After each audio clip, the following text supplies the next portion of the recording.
The new school year is here, and every school year brings the school bus and reminders for how to safely share the roadway with those big yellow buses.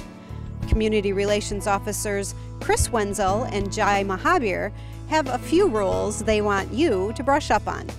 The number one thing you want to know is to pay attention to the lights on a school bus. Yellow lights means the bus is preparing to stop, to unload and unload children, so be prepared to stop.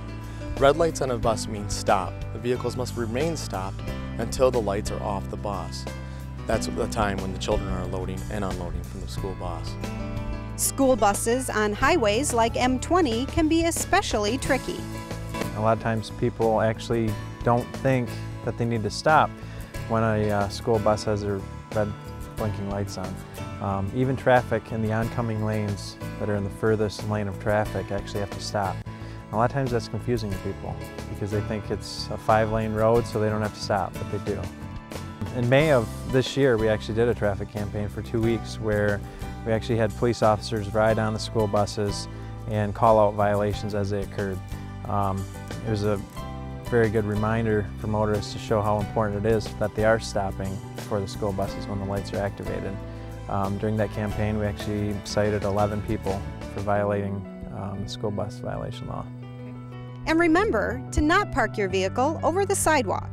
When a car parks across the sidewalk, it forces a child to walk around that vehicle, and sometimes instead of walking in the outlawn area, they actually walk out into the street. So we want to make sure that we're not parking our vehicles across the sidewalk this year.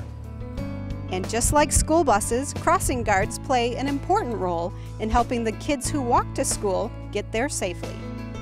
The crossing guard will actually enter the roadway with a sign up in the air with the children.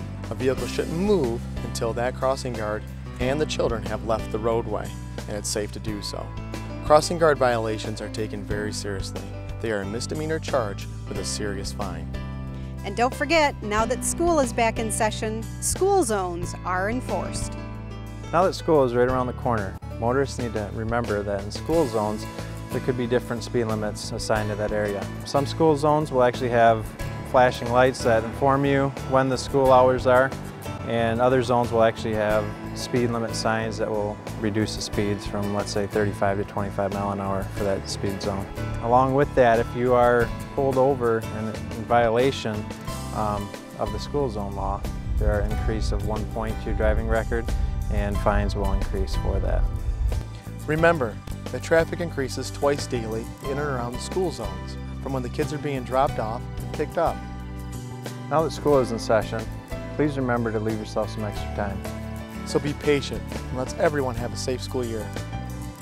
Following these rules will help keep everyone safe this school year. For more back-to-school safety tips, contact the Law Enforcement Center or visit the City of Midland website.